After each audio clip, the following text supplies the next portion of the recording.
obboloota shamarranii wajjin wal qabsiisnee waan qindeeffannee qabna hamma dhumaatti wajjin ta'an affeerraa keenya.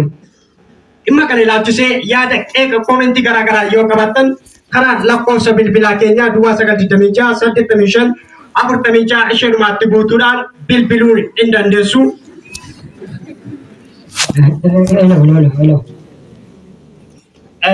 Dhaggeeffataan toora ragalee jira. Hello, eenyu jennu eessarraati? Beektuu Bariin jedhama. Beektuu Barii maal si gargaara egaa guyyaa irraa kan akkuma beekamaa jiru dhimma gartuu obboloota shamarranii wajjin wal qabsiifamee marii bal'aa gaggeessuutti deemaa jirra. Gaaffii maal qabda Toomaa mata duree kanarratti? Ayyee qophiin keessan Baaruk Istiidiyoo kun baay'ee natti toleera, baay'ee itti gammadeera. Ayyee. Ta'us qophii Sister Tiimi wanta jedhu tokko dhaabsistanii yookiin lafa qabsiistanii jirtu natti toleera. Inni kun haa ta'u garuu gaaffii tokko qaba. Maal ta'a amma Sister Tiimiin hoo jiraate Biraazerli Tiimii yoo dhufu? Egaa dhaggeeffataa keenya egaa kun karaa bakkee waan hafe natti fakkaata egaa. Haa ta'u inni sun haa ta'u yoo Sister Tiimii Biraazer Tiimii yoo dhibe Sister Biraazer Tiimii wanti jedhu yoo maal ta'a yoo walitti gurmuun. Dhaggeeffattoota keenya egaa masmara nuti asuu barbaanne ala nu baasaa waan jiruudhaafi asuma irratti waan isaa egaa dhaggeeffattoota keenya warri mata dureen bushineef hin galle natti fakkaata ammayyuu dhimma kana ilaalchisee marii bal'aa yookaan immoo haasaa bal'aa kan nu taasisaniidhaafi iddoo kanatti dhimma kana ilaalchisee keessummaa affeerrannee jirra. Keessummoonni keenya hamma bakka qabatanitti muuziqaa tokko sinan affeera walitti deebina.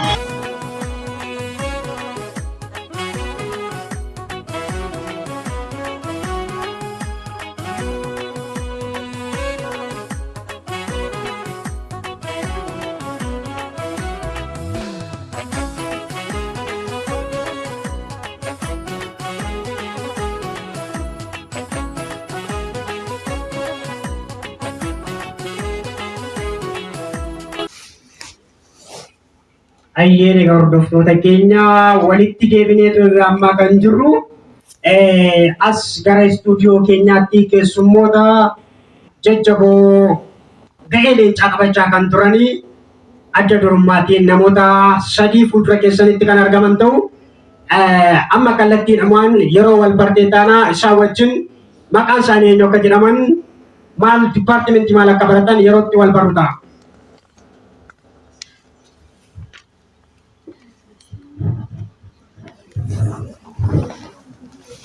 Studio keessatti kan yaabbachuun hin danda'amu.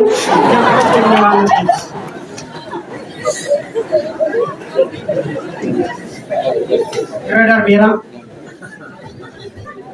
seera studio eegaa warrumti kaan iyyuu mana keessatti keessanii gaafa TV kana hordoftan seera studio hordofuun sin irra jiraatan. Carraa kanaa keenya keessanii guddaa galatoomaa jedha dursa. Maqaan koo Hiree Kabbadeen jedhama. Wallagga Baasii Busiree irraa dhufe dipaartimentii manaajimentii waggaa 8ffaan baradha. Anis carraa kana irratti baay'ee namatti seenaa gosa keessanitti maqaan koo Biiftuu Darajjeen jedhama. Dipaartimentii injiinarii irraa nuti sarvee injiinariin baradha. Waggaa 4ffaa. Namee toliin callise garuu kan namee kun muraasadha garuu dhiibbama naaf qabudha. Rakkoo tokkoon qabu egaa manaajimentii irraa kaanee gara injiinariitti deemaa jirra. Amanuun jedhama. Dipaartimentiin irraa baradhu sarveeyingii waggaa 4ffaa injiinariin baradhaa. Waan carraa kanatti na fiddaniif guddaa galatooma. Ayyee isinillee affeerraa keenya guyyaa har'aa kanaaf kabajanii yeroo keessan eegdanii irratti nuuf argamuu keessanii fi galatoomaa isiniin jenna. Egaa kabajamtoota dhaggeeffattoota keenya guyyaa har'aa kana akkuma beekamu gartuun obboloota shamarranii waan qindeeffatanii as ba'aa jiran ni qabaatu jedhamee eegamaa ture. Kun immoo maal gaaffii namoota baay'ee ta'e waan argameedhaa fi kana irratti yaada maal qabu yookaan immoo gartuumti Sister Tiimiin kun maal akka ta'e hubannoo bal'aa isin ilaachuudhaaf isin fuulduratti argamaniiru. Kanaaf asumaatiin Biiftuu irraatiin nan eegala. Egaa kaayyoon hundeeffama gartuu Sister Tiimii Brother Tiimiin otoo hundeeffamiin dursanii maqindeessuu isaanii kaayyoon isaa maali? Inni jalqabaaf inni olaanaa wangeela mootummaa waaqayyoo babal'isuu danda'uudha. Taasisee immoo ijoollee shamarranii hafuura keessatti wal guddisuu, wal gorsuu, wal jajjabeessuu, muuxannoo qabnu waliif illee wal jajjabeessuudhaan kan biraa immoo ijoollee shamarranii kennaa waaqayyo isaanitti kennee jiru ijoollee shamarranii jechuudha. Sodaarraan kan ka'e baasanii hojjechuu fa'aa kan waan ta'an jiru. Isaan fa'aa jajjabeessinee akkaataa kamittiin gara tajaajila kanaatti finna. Akka isaan hin sodaanneef raajonni jiru, wangeela kan lallaban jiru, kan gorsan illee jiru jechuudha. Ijoollee kennaa waaqayyo kenne isaaniin jajjabeessinee gorsinee akkaataa tajaajiluu danda'an ijoollee shamarranii akka nama kamittiyyuu wangeela lallabuu danda'u, barsiisa garaagaraa kennuu danda'u isaan kan jajjabeessudha. Sagantaa kana akka qopheessitaniif kan sin kakaaseu kaayyoon hundeeffame keessanii kana erga ta'eefi sagantaa kana akkasiin qopheessitan guyyaa irraa kana qabattanii akkasiin qopheessitaniif maaltu sin kakaasame? Kan nu kakaase inni jalqaba Kiristoosuma. Waan ajaa'ibaati. Asumaatiin Kiristoos sinaa kakaasu waan jechaa jirtu natti fakkaata. Bara biraaziltiin jechuudha dhaamsa dabarsaati. Siniis Kiristoos na kaasuun jedhama. Ayyee waan ajaa'ibaati. Yoo Kiristoos nama kaasee karaa dheeraa deemu waan jetti natti fakkaata. Asumaan obboleettiin keenya hiree. Sagantaa Sister Tiimii yookaan gartuu obboloota kana maal qabattee asii dhufaa jira? Maal irraa haa eegnu gara fuulduraatti? Sister Tiimii yookaan gartuu shamarranii kanarra waan baay'ee beekan.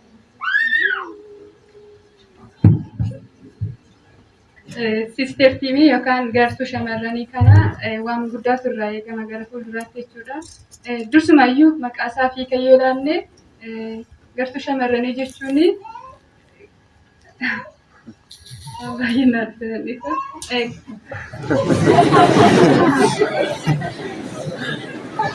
Rakkoon qabu amma istuudiyoo kee jirta waan ta'eef gaafa baasu idiit goonee gadhiisna isaa biyyaa deema.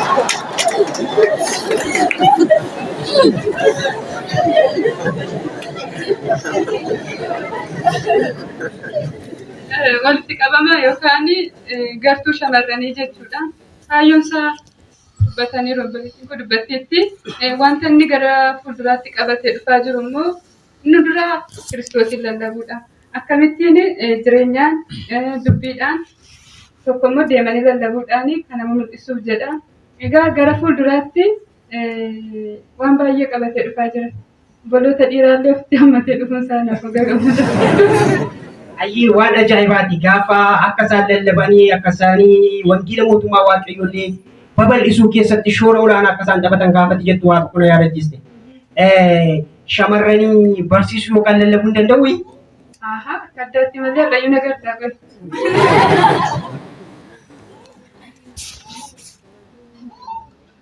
Yaada dabalataa waan qabdu natti fakkaatu kuleetti. Sister Tiimiin waan baay'ee qabatee dhufaa jira. Karaa fuulas ta'e karaa foonii hojii bal'aa qabatee dhufaa jira. Hojii kanaan dura illee hojjetamee kanaan dura Sister Tiimii hojjechaa ture miti amma garuu sagantaan kun iyyuu kaayyoon isaa kan inni qophaa'e Biraazil Tiimii dabalannee karaa fuulas ta'e karaa foonii hojii babal'aa hojjechuu fi jirra jechuudha.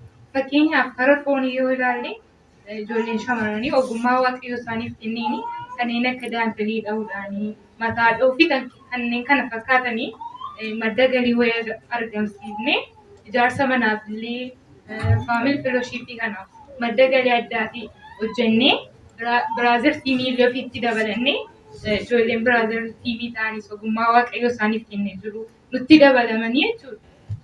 Hojii kana keessatti akka isaan hirmaatan asumaan waamicha isinii godheeraan Biraazil Tiimii. Egaa kabajamtoota dhaggeeffattoota keenya haasaa keenya akka amatti fufeetti jira. Dhimma kana ilaalchisee qeeqa qabdan yaada qabdan ammallee karaa SMS waan baay'een nu gahaa jira. Gara dhumaatti warra yaada nu ergaa jirtanii gara dhumaatti maqaa keessan waamuun illee hin danda'amu. Akkasumatti galatoomaa isiniin jechuun nan barbaada. Egaa obboleettii keenya asuma irratti kan hin jabeessee darbuu danda'u barbaade sin dubartoonni shamarran kun barsiisuu hin danda'u, lallabuu hin danda'u erga jedhanii korootumatu sagantaa isiniin baasuu maaf kanaan dura argamaan turre. Ani horii mankumadha garuu. Saanoo bukkee jiran jedhan barsiisuu hin danda'an nuun jedhan ta'e naaf iyyuu gaaffiidha. Yaa ogaa. Maal isaanitti dabarfadhu? Iski masawa Phaawulosii jedhee sana fakkaata. Asumaan gara obboleettii keenyaatti nan darba. Obboleettii keenya tikisti amanu. Obboloonni shamarranii akkuma obboloota dhiiraatti ga'ee isaan hojjechaa turan yookaan ga'ee isaan ba'aa turan waan guddaa akka ture obboloonni keenya kaasaa turan. Garuuti immoo ani gaaffii gaafachuu barbaade. Mootummaa Waaqayyootti akkuma dhiiraa shamarranii galuu. Galatoomisin jecha dhiiras dubaras otoo hin jedhiin namni kamiyyuu namni dhiiga isaa foonsaa fudhate Kiristoos Yesuusitti kan amane inni jaalala isaa kan raawwate dhiiga isaa kan fudhate Kiristoositti kan amane mootummaa Waaqayyootti galuu danda'a. Jaalala isaa kan raawwate Yihuudiif Giriikii utuu hin jedhiin diimaa gurraacha utuu hin jedhiin namni kamiyyuu Kiristoos sanuuf du'e nuuf jedhee ofiisaa dabarsee kan kenne cubbuu biyya lafaatti dabarsee kan nu kenne ofiisaa kan kenne nuuf jedhee cubbuu fudhatee nuuf kan du'e kanaaf itti kan galu kan dhiiga isaa fudhateetu itti gala kanan jedha ofii godhee asirratti. Ayyee obboloonni keenya illee yaada cimsannaa akkarratti dabalan abdii nan qaba. Dhimmi kun dhimma namoota baay'eeti waan ta'eedhaa fi yeroo baay'ee sinumaaf nan dhiisa kana Yihuudii Giriikii garba birmadduu otoo hin jedhin qomoof maaliitiin osoo addan bu'iin Kiristoos namoontumaaf akka inni du'e nuuf kaasteetti jirti. Kun immoo kan Kiristoositti amane kan ilmicha qabu yookaan kan Kiristoosiin qabu jireenyicha qabasa jedhu waan kaasuu barbaadde natti fakkaata. Yaada dabalataa obboleettiin keenya otoo hin dubbatiin mana keessa teessanii ammallee ilaalaatti kan jirtan like, comment, subscribe, share gochuutiin ammallee nu biraan hafiin asiniin jenna. Baay'ee kee galuutti deemaa jirra waan ta'eedhaaf. Saduraalatti dabaluun barbaadan akkami shamarranii waldaa kiristaanaa keessatti lallabuu hin danda'anii hin danda'u jedhu irrattidha. Yeroo tokko gaaffiin kun obboloota keenya warra ortodoksii biraadha kan inni ka'u. Yeroo kana xiqsiisaan nama laatan jira. Isiniifan dubbisa. Akkas jedha macaafni qulqulluun.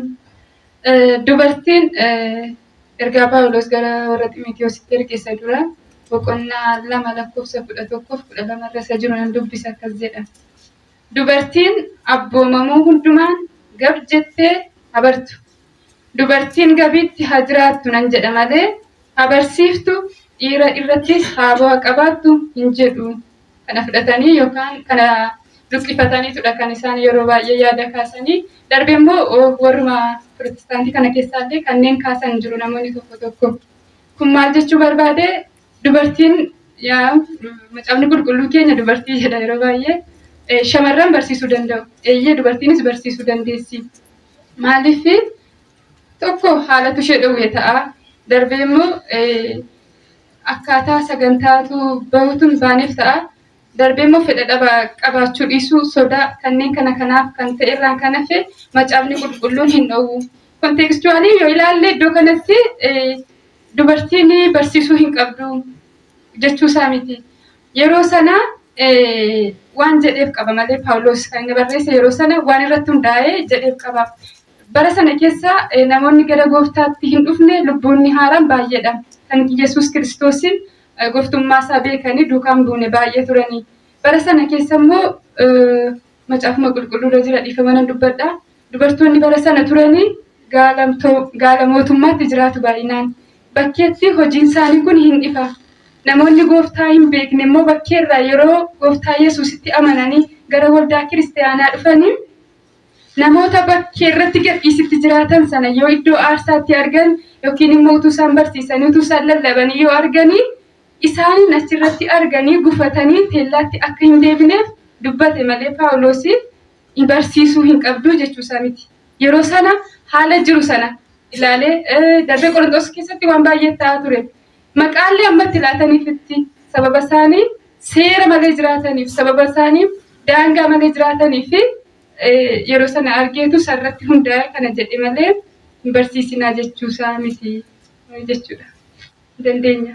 Ayyee waan ajaa'ibaati waan asin amma yaadaan keessa badiin amma gunoo giddiin deebi'aattan jira. Warri afaan sokkitanis bakka deebitan sin jechuudha. Egaa gaaffii kana keessaa tuun bahin egaa dhimma kanarratti erga yaadni bal'aan akkasitti laatame namoonni baay'een shamarran taatanii hubannoo kanarratti dhabuurraa kan ka'e garee kanallee qeeqaa kan turtan yookaan immoo keessatti hirmaadhaa gaafa jettanillee fedha dhabaa kan turtan amma gamanumaan duubatti haftanii akka galmooftan yookaan immoo nutti dabalamtan siin jechuu barbaadu isaanis gaaffii kana keessaa tuun bahin obboleettii keenyatti gaafa nas deebi'u saba yeroo keenyaaf ariifachaa dhimma sagantaa yookaan immoo dhimma hafuuraa fi dhimma barnoota kee gibbii keessatti bifa kamiin deemsisaa jirtu. Warri kaanis akkamitti otoo deemsanii gaariidha jettee yaadda? Tole, ani akkaataan itti deemsisu karooraanidha. Karoora namni kamiyyuu karoora mataa isaatii qaba. Utumati gibbii keessatti karoora baafachuu dhiisteeyyuu waanumati gootuuf jirtu suniyyuu ofiisaayyuu karoora ta'ee jira, arreenji ta'ee jira. Ganama ciree guyyaa itti aansitee kilaasii kunumtuu iskeejul ta'ee jira ofiisaa jechuudha. Kunis pirogiraamii barbaada. Torbee guutuu waldaan banaadha. Dafinuu kaasee hamma sanbata guddaatti sagantaan hundinuu hin jiraata. Kana hundumaa yoo nan hordofa jedhe nam tokko mijachuu fi dhiisuu danda'a. Kan koo gooftaatu hojjeta inni achinaa baratanaa dubbisa jennee torbee kana guutuu waldaa dhaquun sirrii natti hin fakkaatu naan. Inni duraa yeroorra jireenya kadhataa, yeroorra deddeebiidhaan Kiristoosiin fakkaachuudha. Wanti guddaan deddeebiidhaan jireenya keetiin erga Kiristoosiin fakkaatte booda isa kanammoo karoora kee baafattee yeroo waldaa dhaqxaa sana booda hin dubbista. Yeroo hundumaa jechuudha. Karoora fayyadamuun gaariidhaan jedha. Ayyee kaameraamaaniin qayyinatti ibsaa jira fuuldura kanaati. Saba kanaatiif saba yerootti gaggabaabsuuf ani deemaatti nan jira. Egaan kabajamtoota dhaggeeffattoota keenya akkuma obboleettiin keenya amma isiniif hireen irraa isiniif hirte dhimma sagantaa yookaan immoo dhimma barnoota keenyaa wajjin wal bukkee qabnee akkamitti deemna kan jedhu irratti akka ishee yaadan makaastetti namoonni baay'een gurmuuntumaa keessatti argamuu irraa kan ka'e kallattii barnootaatiin yeroo miidhamu yeroo tokko waan darbee mudachaa jiruudhaafidha. Kallattii kamiitiinuu kallattii hafuura keessan hin miineenis barnoota keessan hin miineenis wal bukkee qabdanii akkasiin deemtan dhaamsaniif dabartee jirti. Egaan kabajamtoota dhaggeeffattoota keenyaa sababa yeroo keenyaatii fi qophii keenya xumuruun asirratti goolabuun dirqama nutti ta'ee jira. Daqiiqaa tokko dhaamsa qabdan yoo jiraate. Dhaamsuun qabnu ijoolleen siister tiimii kanatti dabalachuu barbaadanii siister tiimii akka tuffiitti fa'aa yeroo ilaalamu jira. Ijoollee kanaan dura ijoolleetti boordeetti fa'aa nu afaa turreeni. Siister tiimii hojii babal'aatu achi keessatti hojjetama. Hojii gurguddaa. Hojii waan hundumaarrayyuu hojii guddaatiin achi keessatti hojjetama. Faamilii feelooshipii kana cimsuuf illee hojii gurguddaa karaa fooniis ta'e karaa hafuuraa hojii gurguddaatu hojjetama. Kanaaf ijoollee siister tiimiitti dabalachuu barbaadanii asumaadhuma irratti nu afaa galmaasiin jennaa. Brother tiimii nutti dabalamaa jennaani kana dhaamsii dabarfachuu barbaada. Daqiiqaa tokko. Obboleettiin keenya kaasteetti anis kanan itti dabalu asumaanii qophii akka kanaan takkaa qopheessinee hin beeknu waggaa arfaffaadha nuti barana garuu akkaataa addaan dura keessanitti argamne kana qopheessineerra gara fuulduraatti mul'ata guddaa yaada guddaa qabannee hin dhiyaannaan jedha. Ayyee isin eegna obsaan. Akkuma isaan jedhanii wanti gara fuulduraatti qabannee jirru kanumadha. Dhaamsan walumaa gala nama kamiifiyyuu dhaamu Kiristoosiin haa fakkaannu. Guutummaa namummaa keenyaan Kiristoosiin haa lallabnu jedha kun dhaamsa kooti. Darbee immoo akka yaadaatti korootaaf waan kaasuu barbaadu utuu faamilii waan jedhu cheersi biraallee jira. Utuu as keessatti hundaa'eef waan gaarii wayiitti fakkaata maaliif nam tokko rakkoo cimaa wayii qabaachuu danda'a. Nam tokko immoo itti tolaadha ta'uu danda'a waan baay'ee jira waan ta'eef gadi bu'ee namni kamiyyuu rakkoo walii hubatee amma danda'ame wal gargaaruu akka danda'utti utuu faamilii waan jedhamu hundeeffamee gaariidhaan jedha waaqayyos na eebbisu. Ayyeen kabajamtoota hordoftoota keenyaa egaa sagantaa keenya asumarratti goolabuun dirqama nutti ta'ee jira. Waan nu hordoftanii nu wajjin turtaniif yaadaaf qalbii keessaniin guddaa galatoomaa isiniin jenna. Horaa bulaa deebanaa.